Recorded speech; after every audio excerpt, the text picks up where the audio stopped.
TV 999 news. ఇక వార్తల్లోని వివరాలు చూద్దాం. భద్రాద్రి కొత్తగూడెం జిల్లా పాల్వంచ మండలం జగన్నాథపురం పోలింగ్ కేంద్రాన్ని జిల్లా కలెక్టర్ ప్రియాంక సందర్శించారు. దేశవ్యాప్తంగా జరుగుతున్నటువంటి సార్వత్రిక ఎన్నికల్లో భాగంగా తెలంగాణలోని పార్లమెంటు దృష్ట్యా భద్రాద్రి కొత్తగూడెం జిల్లా పాల్వంచ మండలం జగన్నాథపురం గ్రామంలో పోలింగ్ కేంద్రంలో ఏర్పాట్లను జిల్లా కలెక్టర్ పరిశీలించారు. కలెక్టర్ మాట్లాడుతూ జిల్లా వ్యాప్తంగా పోలింగ్ సరళి చాలా ప్రశాంతంగా జరుగుతుందని, ఎన్నికల సిబ్బంది పనితీరు బేసిక్ గా ఉందని, జిల్లా వ్యాప్తంగా ఓటింగ్ శాతం మధ్యాహ్నం 12 గంటల వరకు 500% ఓటర్లు ఓటు హక్కు వినియోగించుకున్నారని వివరించారు.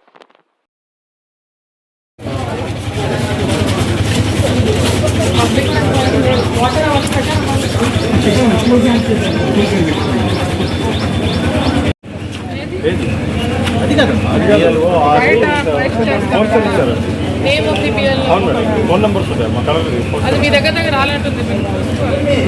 మేము పంపించాం, మీ ఆఫీస్ దాకా వచ్చింది పోలింగ్ చేసుకుంది. No problem. ఇప్పుడైతే మీరు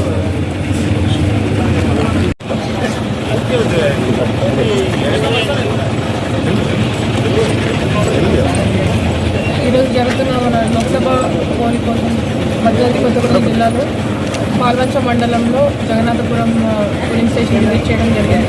ఇక్కడ చూసుకుంటే మనకి 2 పోలింగ్ స్టేషన్లు ఉన్నాయి. ఇక్కడ మార్నింగ్ నుంచి ఆల్మోస్ట్ ఇప్పుడు 40-45% దాకా మనకి పోల్ పర్సెంటేజ్ అనేది నమోదైంది.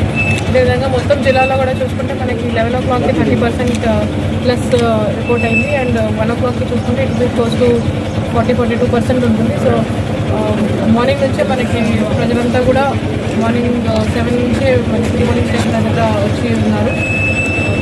అరేంజ్మెంట్స్కి చూసుకుంటే కూడా ప్రతి పోలింగ్ స్టేషన్లో అడిక్వేట్గా టెంట్ ఫెసిలిటీస్ కానీ, వాటర్ ఫెసిలిటీస్ అండ్ ఇక్కడ స్పెషల్గా ఆటో అనేది అరేంజ్ చేసాం. అది కూడా అందరూ ఓటర్స్ కూడా చాలా బాగా అది వినియోగించుకుంటున్నారు. స్టాఫ్ కూడా చాలా బాగా అరేంజ్మెంట్స్ చేస్తున్నారు. జిల్లాలో ఎక్కడ ఏ ప్రాబ్లం లేకుండా అన్ని పోలింగ్ స్టేషన్స్లో కూడా తీసుకెళ్ళే వరకు మనకి పోలింగ్ అనేది జరిగింది. ఎస్పెషల్లీ క్రిటికల్ పోలింగ్ స్టేషన్స్లో కూడా ఎటువంటి ఇబ్బందులు లేకుండా అన్ని ప్లేసెస్లో కూడా మనకి మన జిల్లాలో ఓటింగ్ చాలా పీస్ఫుల్గా జరుగుతుంది.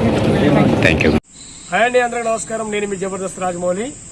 మార్పు మీడియాతోనే సాధ్యం అనే ఒక గొప్ప నినాదాన్ని తీసుకున్నటువంటి టీవీ 999 న్యూస్ ఛానల్ వాస్తవికతను మీ ముందుస్తూ ప్రతి ఒక్క అంశాన్ని ప్రజలకు చక్కగా తెలియజేసేటువంటి news channel TV 999 Telugu news channel. ప్రతి ఒక్కరూ ఈ యొక్క అంశాలను, ఇందులో వచ్చేటువంటి విషయాలను లైక్ చేయండి, షేర్ చేయండి, సబ్స్క్రైబ్ చేయండి. వార్తలు ఇంతటితో సమాప్తం. మళ్ళీ తిరిగి ప్రసారం అయ్యే టీవీ 999 న్యూస్లో కలుద్దాం. అంతవరకు సెలవు.